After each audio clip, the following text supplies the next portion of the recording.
ओम शांति।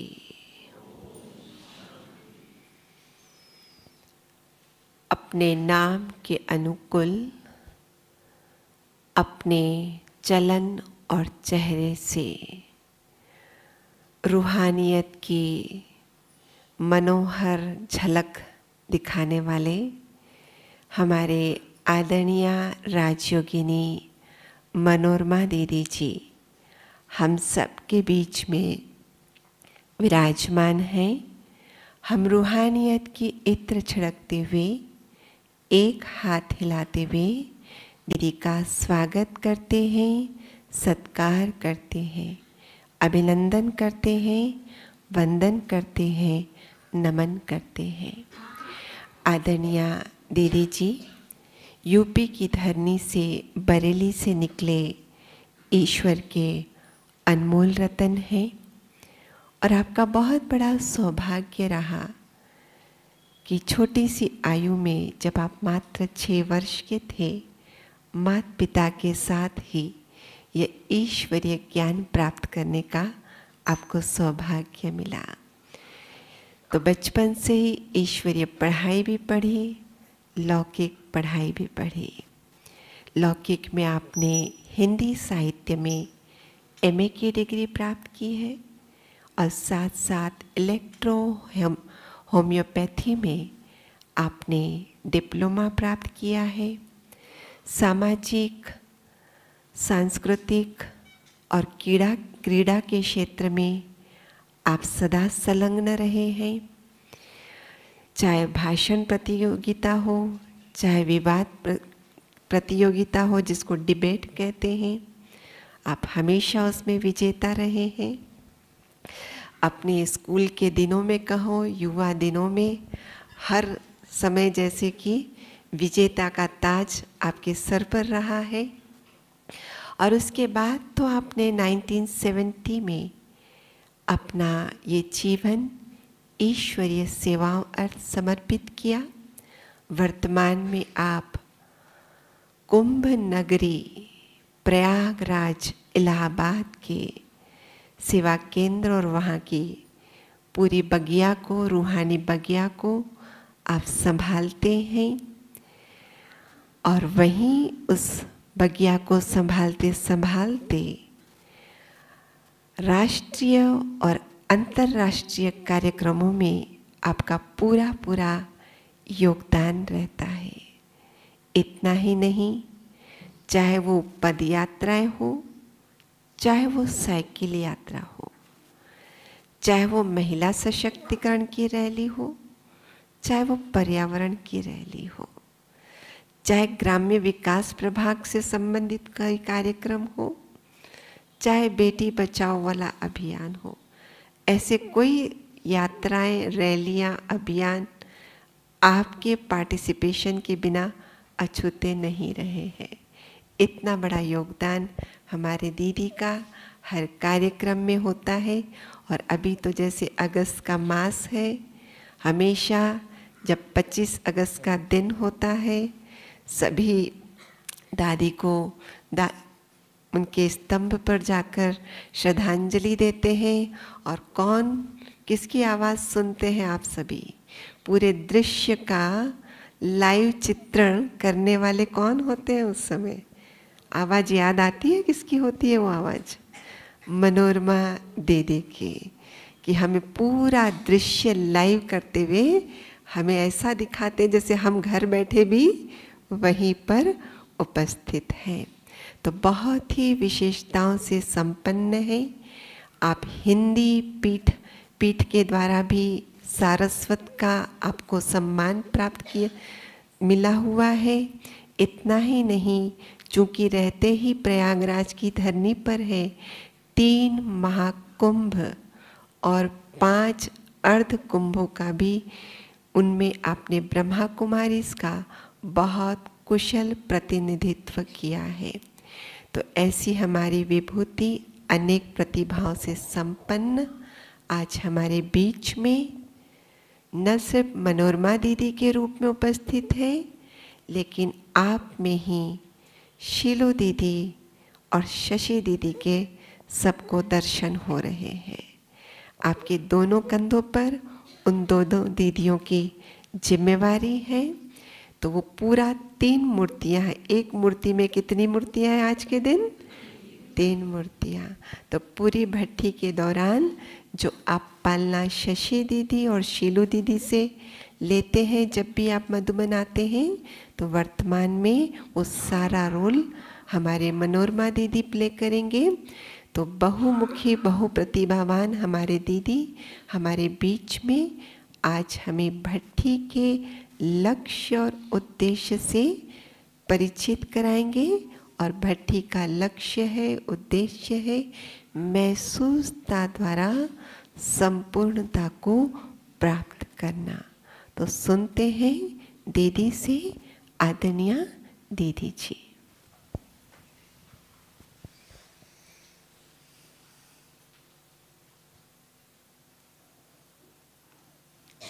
ओम शांति।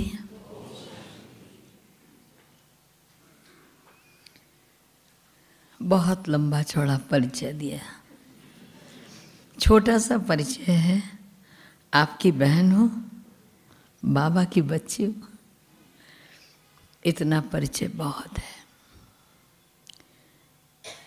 बड़ी खुशी हुई कि आज मधुबन वरदान भूमि में हमारे मुलुंद का दैवी परिवार मौजूद है। हमारी गोदावरी दीदी की बगिया है। हाँ? बहुत सारी दीदियों के हाथ होंगे उसमें, लेकिन गोदावरी दीदी का नाम मुख्य रूप से आता है। उनके निर्देशन में ही ये सब पल्लवित हो रहे हैं। तो आज आप भट्टी करने आए हैं, है ना? अपने आप को तपा देने, अपने आप को परिवर्तन कर देने, कहा जाए कि अपने जीवन को एक नया रूप देने आए। हम जब भट्टी करने आते हैं तो तमाम सारा कार्यभार लौकिक दूसरों को सौंप के आ जाते हैं। बहुत सारे आवश्यक कार्यों को समेट के आ जाते हैं। भट्टी करने जा रहे हैं, एक लक्ष्य होता है। भट्टी का तात्पर्य ही है अपने आप को वर्कशॉप में डाल देना। हाँ? बढ़िया धुलाई हो। हाँ? भट्टी में क्या होता है? धुलाई होती है ना। कपड़ों की भट्टी में डालते हैं तो क्या होता है? धुलाई होती है। और अगर सोने चांदी की भट्टी में डाल दें तो गला देती है। तो हम यहाँ अपना स्वरूप परिवर्तन करने आए। चलते चलते रोड पे जब गाड़ियाँ भारी चलने लगती हैं तो लोग कहते हैं इसकी सर्विसिंग करा लो, हल्की चलने लगेगी। तो हमारी इन गाड़ियों की सर्विसिंग क्या है? भट्टी। भट्टी है ना। हम भट्टी करने आते हैं ताकि बहुत अच्छे से हमारी धुलाई हो जाए, सफाई हो जाए, ग्रीस हो जाए और हम बढ़िया चलने लगे पुरुषार्थ के पथ पर बहुत अच्छी गति के साथ। तीव्र और सदा बाबा हमेशा केवल पुरुषार्थी हो नहीं, कहता तीव्र पुरुषार्थी हो। ये पुरुषार्थ अभी के लिए नहीं है, 3 दिन के लिए नहीं है। हम जो करें सदा के लिए करें। तो हम यहाँ जब 3 दिन आते हैं भट्टी के लिए तो एक लक्ष्य होता है कि हमारे पुरुषार्थ में गति आए, जीवन में परिवर्तन आए और हम उड़ने लग जाएं, फरिश्ते बन जाएं। अभी जब मैं यहाँ आई और मुझे मालूम पड़ा कि आपकी भट्टी का बहुत अच्छा विषय रखा गया, वो है महसूसता की शक्ति से संपन्नता। आप नॉलेजफुल हैं, इसमें कोई दो राय नहीं है, है ना। सर्विसेबल भी है, नाम है, पूरे ब्राह्मण परिवार में और इस जगत में नाम है किसका? आप सबका ना। गोदावरी दीदी कुछ ना कुछ प्रेरणा देके ऐसा कराती रहती हैं जो विश्व देखे, आश्चर्यचकित हो।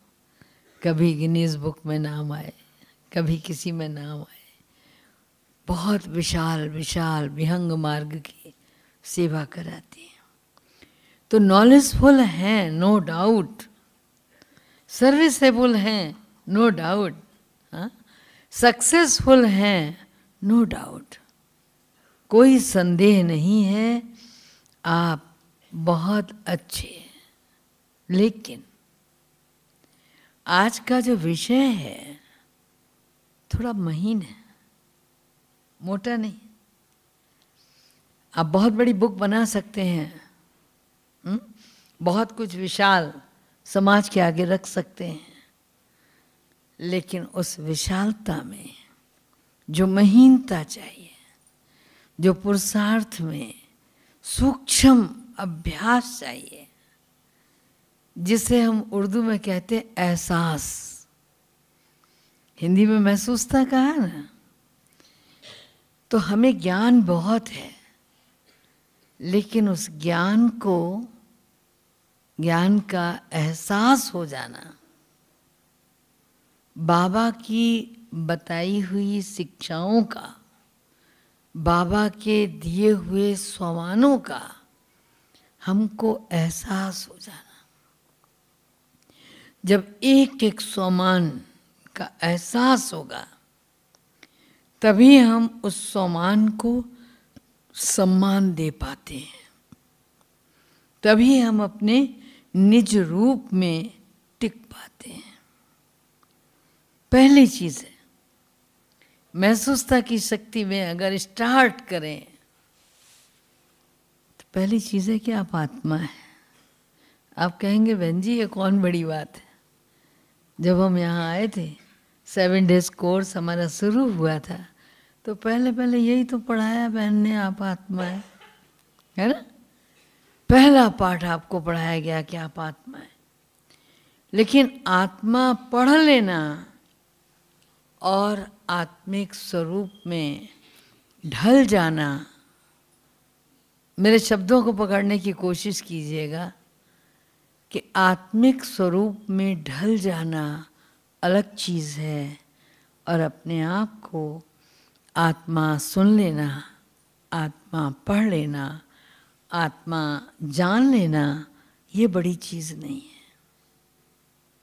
हम आत्मा हैं, हमें बाबा ने भी पढ़ाया, रोज मुरलियों में पढ़ाता है। आज 88-89 वर्ष हो गए, सोचिए, फिर भी वही पाठ पढ़ा रहा है। किस मुरली में नहीं बताता बाबा कि अपने को आत्मा समझो, मुझे याद करो। अरे हमने तो पहले ही दिन समझा था ना कि हम आत्मा है, लेकिन क्या सचमुच समझा हमने? क्या हमारे एहसास में, हमारी भावनाओं में वो आत्मा का रंग घुल गया? ये महसूस करना है। जिस दिन हमारे अंदर ये आत्मिक भाव घुल जाएगा तो हमारी नजरें बदल जाएंगी। जिसको कहते हैं दृष्टि बोध, आत्मीय दृष्टि का होना। मेरी बात अगर खराब लगे तो माफ कर दीजिएगा, इसलिए कि आत्मिक भाव होना, अभी भी हमारी ये आंखें काला गोरा देखती हैं ना, अभी भी हमारी ये आंखें कुरूप और स्वरूप देखती हैं, अभी भी हमारी आंखें नर और नारी देखती हैं, अभी भी हमारी आंखें, हमारी समझ किसी को बड़ा किसी को छोटा समझती है। और जिस दिन हम अपने आप को इस भाव में ढाल लेंगे कि हम आत्मा हैं और सामने वाला भी आत्मा है, कोई और भाव रह ही नहीं जाएगा, कोई भाव नहीं रह जाएगा। और जिस दिन ये भाव आ जाएगा उस दिन बहुत सारी शक्तियाँ, स्रोत सर्वशक्तिवान का आपके अंदर प्रवाहित होने लगेगा। छोटी छोटी बातें अगर सुनो, सबने सुना होगा, पढ़ा होगा, उंगली मार वाली कहानी पढ़ी है, सबने पढ़ी सुनी होगी। महात्मा बुद्ध जब वहाँ भ्रमण करने पहुँचे तो घर का दरवाज़ा सबका बंद था। उन्हें बहुत आश्चर्य हुआ, बोले श्रावस्ती में दरवाजे बंद हैं, आज तक तो कभी हुआ ही नहीं ऐसा, वजह क्या है? बिल्कुल सुनसान नगर पड़ा हुआ है। एक महिला ने देखा कि अरे महात्मा बुद्ध आए हैं, जा रहे हैं। उसने दरवाज़ा खोला, कहा भंते आप शीघ्र अंदर आ जाइए। बोले बहन हुआ क्या है, दरवाजे क्यों बंद हैं? ये सारा नगर ऐसा शमशान जैसा सन्नाटे में क्यों है? बोला आपको नहीं मालूम, अंदर आ जाइए तब हम आपको बताएं। तो पूछा उन्होंने दो पल रुककर कि आप बताओ। कहा यहाँ एक उंगली मार घूम रहा है और वो लोगों की उंगलियां काटता है, सर काट लेता है और वो उंगलियां काट के पहनता है। बोला बस इतनी सी बात है, इसके पीछे सब बंद है? बोला हाँ, वो किसी को कुछ नहीं समझता, आप भी इस तरह मत निकलिए। उस महिला ने मना किया। कहाँ मानने वाले थे, चल दिए आगे। पीछे से आवाज आई, ए रुको। तो बिना मुड़े बिना झुके महात्मा बुद्ध ने कहा क्या है? मैं तो बहुत पहले रुक गया था, एक तुम हो जो नहीं रुक रहे हो। कौन रुके, किसको रोक रहे हो? उसी स्वर में उन्होंने प्रति उत्तर दिया। उसको बड़ा आश्चर्य हुआ। बोला अरे मैं कौन हूं नहीं जानते? बोला मैं सब जानता हूं। तब तक वो घूम के सामने आ गया। जानते नहीं मैं कौन? बोला मैं जानता हूं। कौन हो?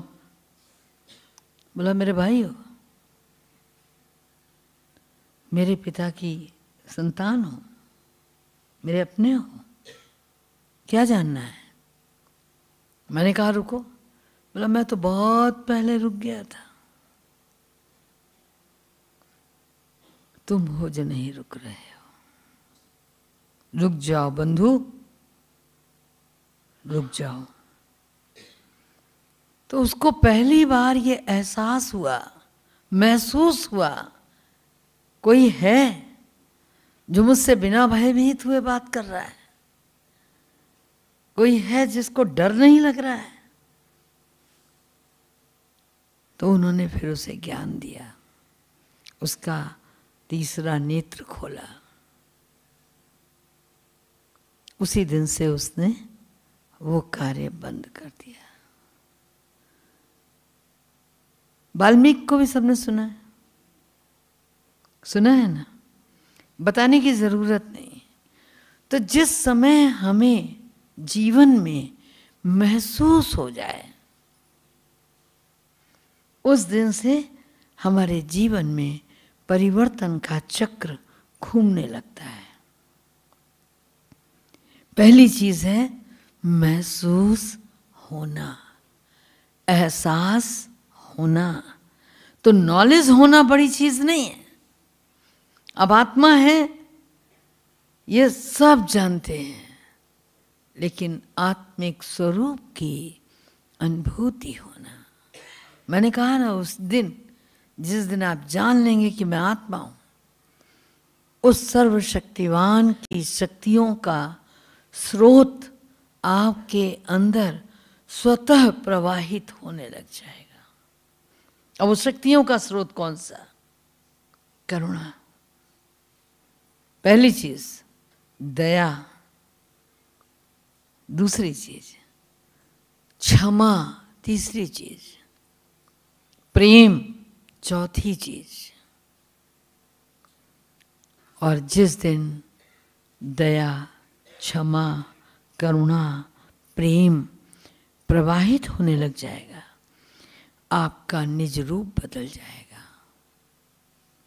आप विश्व कल्याणकारी स्वरूप में स्थित हो जाएंगे। अभी कहते हैं हम मास्टर विश्व कल्याणकारी हैं, अभी कहते हैं हम भगवान के नैनों के नूर हैं।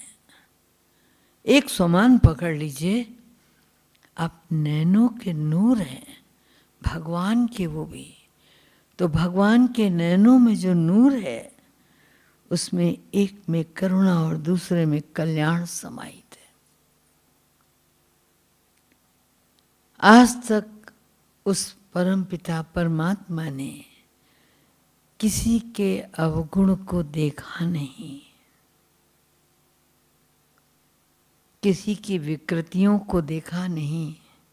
देखा? बाबा ने देखा?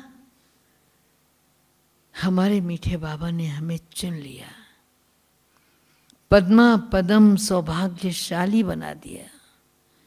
आज आप बड़े फख्र से कह सकते हैं हम कोटों में कोई में कोई, अरे कोई में भी कोई है, हमें भगवान ने चुना है। जिसे भगवान ने चुना है उसकी नजरों में कितनी ठंडक होगी, कितना क्षमा भाव होगा, कितनी करुणा होगी। वो ये नहीं कहेगा अरे मिस्टर राव की बात कर रहे हो, वो कभी बदल ही नहीं सकते, मैं लिख के दे सकता हूं। कभी ये नहीं कहेगा, वो कभी ये नहीं कहेगा वो नहीं सुधर सकते, गायकवाड़ जी शाम होते ही शुरू हो जाते हैं। नहीं कहेगा। उसके मन का भाव कहेगा आज नहीं तो कल जरूर बदलेगा। भगवान की दृष्टि पड़ी है तो परमात्मा की संतान, इसका नेत्र खुलेगा। बहन तुम योग करो, मैं भी योग करता हूं। तो कल्याण का भाव होना और शुभ भावना शुभकामना का दान देना, ये है भगवान के नैनों की नूर होने की पहचान। और अगर हम नूर कहलाते हैं और हमारे अंदर ये भाव नहीं है तो क्या नूर कहलाएंगे? इसका मतलब एहसास नहीं है। हम मुरली रोज सुनते हैं, सोमान भी सुनते हैं, वरदान भी सुनते हैं। आज ही का वरदान था, कोई दे भी सही तो तुम मत दुख देना, था ना? विचार करके देखो। हमारे यहाँ एक बहन बैठी हुई थी, तो मैंने ऐसे ही चर्चा की, बहुत पुरानी बात हो गई 1980 की, कि अगर बहुत तेज कभी क्रोध आ भी जाए किसी की गलती पे, हट जाओ सामने से कम वाणी में क्रोध करने से बच जाओगे, कम से कम कुछ तोड़फोड़ से बच जाओगे, हट जाओ। बोला नहीं, जब तक बदला न ले लूं छोड़ू नहीं। मुझे हंसी आ गई। मैंने कहा कमाल है, आप अभी तक ऐसा सोचती? बोला हाँ, मेरे को तो बहुत वो होता है, जब तक इसको बराबर से न चखा दूँ।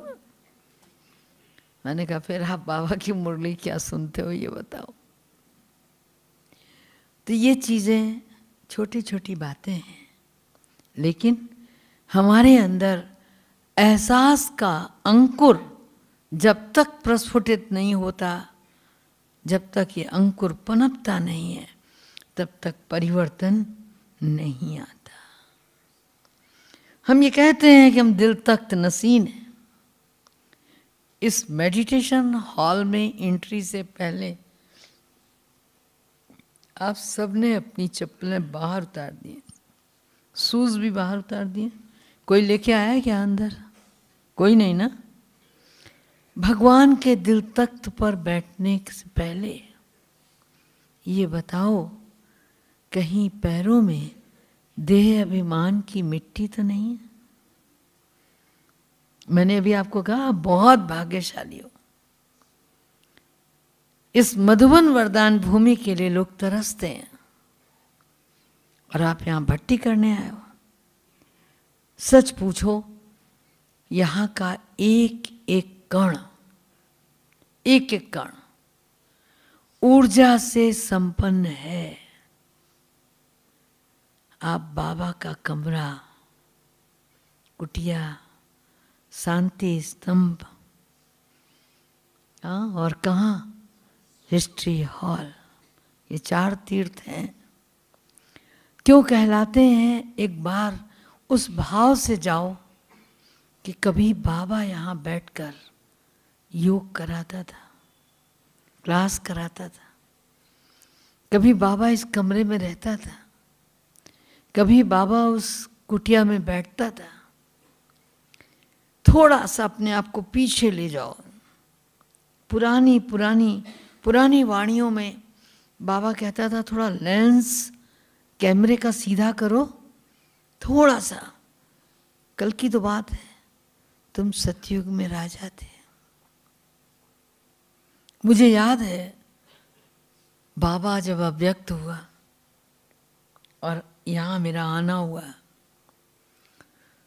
तो हिस्ट्री हॉल में चित्र ट्रांसलाइट का श्री कृष्ण और लक्ष्मी नारायण, मैं समझती हूँ उस समय बहुत कम चित्र थे। जब 1960 में हम लोग ज्ञान में आए हैं, उस समय तक कहीं कोई कटआउट नहीं था बाबा का, ब्रह्मा बाबा का कहीं कोई चित्र और कटआउट नहीं था कि जिसको देख के कहा जा सके कि ये मम्मा है और ये बाबा है। साकार में थे उस समय। शुरू में जब हम लोग ज्ञान में आए तो एक कजिन थे हमारे, और उन्होंने कहा आज हमने बाबा को देखा। तो बहन सुना रही थी बरेली, ज्ञान हम लोगों ने देहरादून से लिया।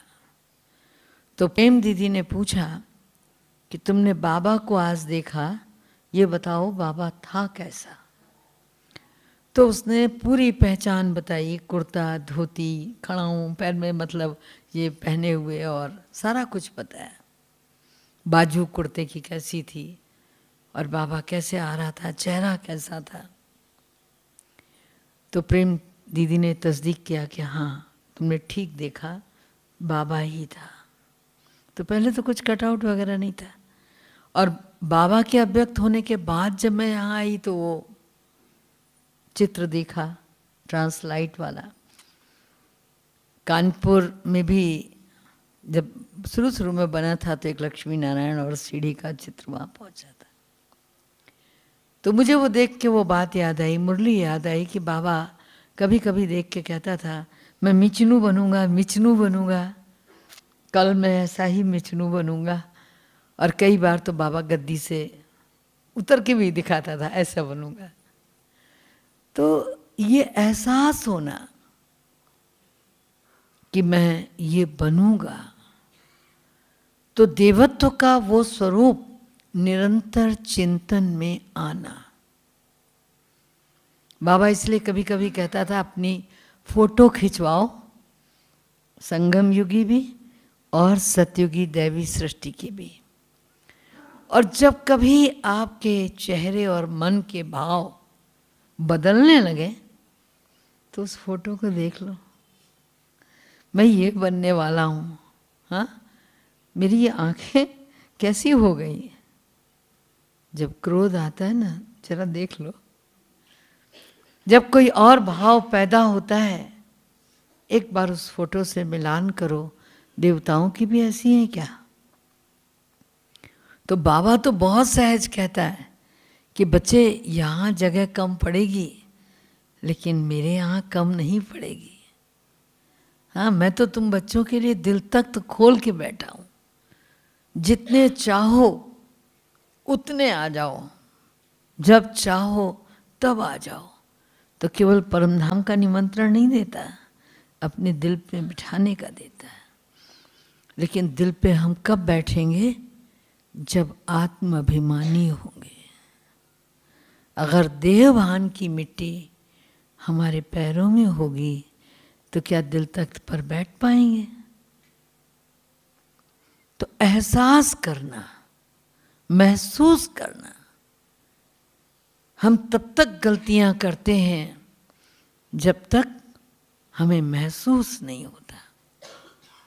समय, काल, परिस्थिति, स्वभाव, संस्कार, जब हम महसूस करते हैं तो सब में चेंज आता है। पहली चीज है इस समय को महसूस करना। पहले निज स्वरूप को महसूस करना कि हम आत्मा है। जब ये समझेंगे तो हमारा दृष्टिकोण परिवर्तन होगा। दूसरी चीज, समय के महत्व को महसूस करना। हम ब्राह्मण कुलभूषण अगर अलबेले हैं, आज भी समय की गति को लेकर अलबेले हैं। बाबा कहता है संगम युग पर एक पल जहां पद्मों की कमाई कराने वाला है, जहां एक पल में बहुत कुछ जमा कर सकते हो, वहां एक पल में बहुत कुछ, मैं नहीं कहूंगी, मैं क्यों कहूंगी आप गंवा रहे हो, मैं तो कहूंगी आप बहुत बहुत अच्छे हो, नर देसावर से आए हो। हाँ, भारतवर्ष की व्यापारिक राजधानी, आर्थिक राजधानी मुंबई, हाँ, जहाँ पैसे से लोग पैसा कमाते हैं। कुछ लोग कहते हैं वहाँ हवा में पैसा उड़ता है, पकड़ तो पाओ। तो ये पद्मों की कमाई संगम युग पर इस समय के महत्व को महसूस करना, और यदि हमने इसे महसूस कर लिया तो ये मान के चलो कि हम बिल्कुल व्यर्थ नहीं गंवाएंगे। मैं जो बात कह रही थी कि थोड़ा कैमरे का लेंस सीधा करना, अमृत बेले आप बाबा के कमरे में, शांति स्तंभ पर, कुटिया में आते समय ये सोचना कि ये वो भूमि है जहां स्वयं भगवान ने कदम रखे हैं। पैरों से संपूर्ण शरीर की ऊर्जा निकलती है। जो हमारी भारतीय संस्कृति है जिसमें हम साष्टांग दंडवत करते हैं ना। अब बाबा के बन गए तो नहीं करते, भक्ति में तो करते थे ना, गुरुजनों के चरण स्पर्श करते हैं, बड़ों के भी करते हैं। तो क्यों कि हमारा मस्तक उनके चरणों में लगेगा तो उनकी जो ऊर्जा है वो हमारे यहाँ प्रवेश करेगी। यही था ना भाव। तो वो ये मत समझ लेना कि अरे यहाँ तो बहुत सफाई हो गई है, बड़ी झाड़ू लग गई है, अब वो भूमि कहाँ रही है, अभी तो यहाँ पत्थर लग गए हैं। ऊर्जा कभी भी दबाए नहीं दबती, ऊर्जा को कभी मिटाया नहीं जा सकता। अभी मैं जब आई तो मेरी बहन यहाँ कुछ एनर्जी की बात कर रही थी, एक ही शब्द कान में पड़ा केवल। तो वो ऊर्जा आज भी विद्यमान है, केवल चाहिए महसूस करने की ताकत, महसूसता की शक्ति चाहिए। आपको लगेगा कि वो ऊर्जा मुझ में भी प्रवेश कर रही है। आप ऐसे बंध के चले जाओगे कि लगेगा बाबा छोड़ ही नहीं रहा, मैं यहाँ से उठूं तो कैसे उठूं। आप तो बाबा के बच्चे हो, बिल्कुल अज्ञानी। श्री अरविंद आचार्य मुनि जैन धर्म के यहाँ आए थे और शांति स्तंभ पर योग चल रहा था। वो आकर के यहाँ बैठे, पूरा उनको घूमता हुआ नजर आया, पूरा शांति स्तंभ घूमता नजर आया। और उसके बाद जब वो रुका तो बाबा नजर आया। तो बाबा ने कहा, बच्चे तुम इतनी देर से आए हो, कार्य बहुत बाकी है। वो यहां से वो सब दृश्य देख सुन के अंदर समा के गए। ज्ञान सरोवर में बैठी हुई थी, मैं भी थी, कुंती बहन भी थी, और भी बहनें थी। तो आके मुलाकात की, पूछा उन्होंने कि मेरे कुछ सवाल हैं, उन्हें कौन जवाब देगा। तो मैंने कहा बैठिए, मैं अगर सक्षम हुई तो जवाब दूंगी, और ना हुई तो फिर किसी और सक्षम से दिलवाऊंगी। तो जब उन्होंने मुझे अपनी ये अनुभव की बात सुनाई तो मैंने कहा भाग्यशाली है कि बाबा ने डायरेक्ट आपको बोला कुछ। घूमना वो तो शांति स्तंभ स्थिर है, लेकिन गति का प्रतीक है समय की, इसलिए आपको घूमते नजर आया। बाबा के बच्चे रहे हैं इसलिए आए हैं। चलिए जानकी दादी के पास ले चलते हो, इसका सही उत्तर वही देंगे। फिर दादी ने उन्हें समझाया। तो एनी हाउ वो जो बात थी, मैं दूसरों की अनुभूति बता रही हूं, हम भी वो अनुभूति कर सकते हैं। वहां अभी भी वो ऊर्जा विद्यमान है। तो 3 दिन के लिए, 4 दिन के लिए अपन आए यहाँ, है ना। और इस 4 दिन में समय का एहसास, एक एक पल को हमें व्यर्थ नहीं गंवाना है, ये ध्यान रखना। कुछ भी हो जाए, और जब समय का एहसास होगा तो परिवर्तन परिवर्तन परिवर्तन हमारी वाणी में, हमारी कृति में निश्चित होगा। जब तक हम महसूस नहीं करते तब तक कहते हैं चैलेंज है, कहते हैं ना, चलता है, सब चलता है, कुछ नहीं चलता। बाबा ने कहा है कि जो चलाएगा वो चिल्लाएगा, ये ध्यान रखना। क्योंकि सामान्य किसी भी हस्ती के महावाक्य नहीं है।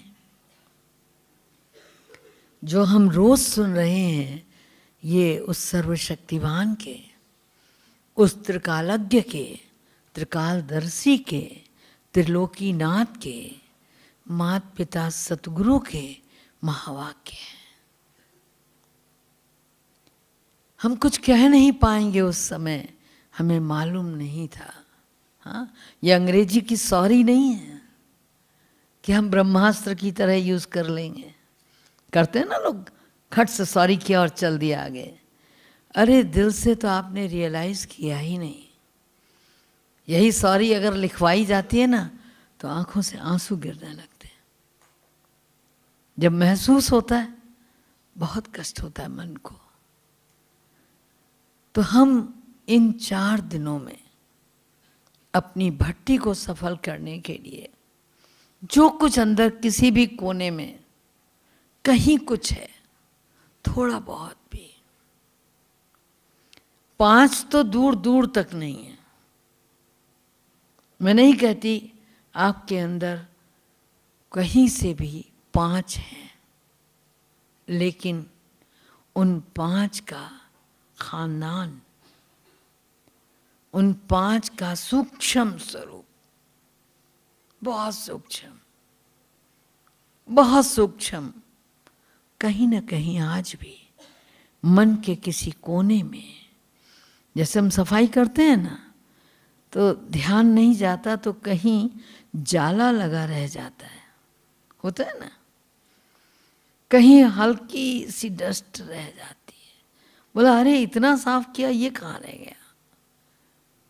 तो ऐसे ही कहीं ना कहीं किसी न किसी के प्रति कुछ रह जाता है, और जो कुछ रह जाता है वो कष्ट देता है, अंत में कष्ट देता है। जब समय का एहसास होगा तो अब अंत कहीं कुछ और नहीं होगा। मैं फिर कहूंगी कि आप बहुत भाग्यशाली हैं, अभी भी कुछ शांति का समय हमारी झोली में बचा हुआ है कि हम यहाँ भट्टी करने के लिए एकत्र हुए हैं। आने वाले समय में शांति ही नहीं होगी, हम भट्टी करेंगे कैसे? जो गीता में है, जो बाबा ने वैसे कहा है, हे अर्जुन, बहुत काल का अभ्यास चाहिए, बहुत काल का। तो जो बहुत लेट आए हैं बाबा के घर, बहुत काल से नहीं आए हैं, जिनको आए हुए 12 मास, 24 मास, 36 मास, 48 मास हुए, फिर भी काफ़ी समय हुआ और अभी भी हमारी कोई कमजोरी कहीं जाला बनकर हमारे मन के किसी कोने में लटकी हुई है। तो हम इस भट्टी में आए, वो चाहे, कहना नहीं चाहती, मैं नाम भी नहीं लेना चाहती, 5 के किसी भी रूप का हो, किसी भी रूप का हो, लोभ हो, मोह हो, अहंकार हो, क्रोध हो, बहुत दूर छोड़ा है हमने। लेकिन कहीं ना कहीं सूक्ष्म में कभी ईर्ष्या आ जाती है, कभी घृणा आ जाती है, कभी कोई कुभाव, द्वेष भाव आ जाता है, कभी कुछ और आ जाता है। तो ऐसी कोई डस्ट बहुत हल्की है। जब आंधी बहुत तेज आती है, जब तक कोई सेवाधारी भाई यहाँ दौड़ कर आता है और इस मेडिटेशन हॉल की खिड़की बंद करता है, तब तक तो जाली में बहुत सारी डस्ट आके लग जाती है। ऐसे ही जब तक हम अपने मन की आँखों को बंद करते हैं, तब तक तो कुछ ना कुछ समा जाता है। वो न समाए, कोई कुछ भी करता हो, मुझे नहीं करना है। माई सेल्फ, मुझे चेंज करना, ये चैलेंज मेरे लिए है। जो बाबा ने कहा है वो मेरे लिए है और मुझे इसको परिवर्तन करना ही है। कोई नहीं करता, ना करे, हर्जा नहीं, मुझे उसकी ओर देखना भी नहीं। आप सब आए हैं, सबकी तो रिजर्वेशन दीदी ने नहीं कराई होगी ना, कि एक ही गाड़ी से आए हैं सब लोग। हाँ, कोई किसी से आया होगा, कोई किसी से आया होगा, मे भी बहुत से लोग प्लेन से आए होंगे, फिर अहमदाबाद से पकड़ा होगा, बहुत से लोग हो सकता है बाई रोड भी आए हों। तो ये हमारी क्षमता और शक्ति पे निर्भर है कि हम कैसे आए हैं। हमारा जो आने का तरीका है अलग अलग है। ऐसे ही भगवान के पास जाने का भी तरीका अलग अलग है। जरूरी नहीं कि हम भी औरों की तरह पैसेंजर से आएँ, जरूरी नहीं हम औरों की तरह सुपरफास्ट से आएँ। हो सकता है उड़ के आए हो, प्लेन से आए हो। तो हमारे पुरुषार्थ की गति हमारी है, हमारी परिस्थिति हमारी है, हमारे माया के चैलेंजेस हमारे हैं और हमारे संस्कार हमारे हैं। एक का नहीं मिलता दूसरे से, मिलता है? एक का नहीं मिलता दूसरे से। तो हमें खुद को चेंज करना है। कोई चेंज करेगा नहीं, वो करेगा तो मैं करूँगा नहीं, समय करेगा तो मैं करूँगा नहीं। अरे देखा जाएगा, जब वक्त आएगा तो बदल ही जाएंगे, वक्त आएगा तब योग लग ही जाएगा। नहीं नहीं नहीं नहीं, अगर वक्त ने वो चांस ले लिया तो वक्त चांसलर हो जाएगा और हम नंबर 2 पर आ जाएंगे। मुझे 1-1-1 में आना है ना सबका लक्ष्य? क्या है सबका लक्ष्य? 1 में आना है। हमें प्रथम राजधानी में, हाँ, प्रथम राजधानी में आना, क्योंकि हम उस भूमि से हैं जहाँ ब्रह्मा बाबा भी कभी रहा करता था, है ना? विचार करके देखो, जहाँ बाबा ने खुद, साकार बाबा ने जाकर के सेवाएं दी, जहाँ मम्मा ने जाकर सेवाएं दी। तो हमें तो आगे जाना ही है, जहाँ स्वयं दादी प्रकाश मणि को बाबा ने निमित्त बनाया था। दादी जी खुद भी रहे, गामदेवी में रहे ना। तो जब आप उसका चिंतन करो, कैसा लगेगा आपको। तो इन 3 दिनों में भूल जाना कि हम वहाँ से आए थे। कहाँ से? हाँ, हम वहाँ से आए, यहाँ से आए, कहीं से नहीं आए। कोई थाने से आया, कोई मुलुंद से आया, कोई कहीं से आया, कहीं से नहीं आए। हम परमधाम से आए, परमधाम जाना है और फिर सतयुग में आना है। तो हमारी भट्टी का लक्ष्य है कि महसूसता के द्वारा, और महसूस कब होता है? जब पिन ड्रॉप साइलेंस होती है। ये ध्यान रखना, जब तक हमारे मन में पिन ड्रॉप साइलेंस नहीं होगी तब तक हम महसूस नहीं कर पाएंगे। अगर यहाँ हम लोग शोर कर रहे होंगे तो बाहर कुछ होगा, उसका एहसास हमें नहीं होगा।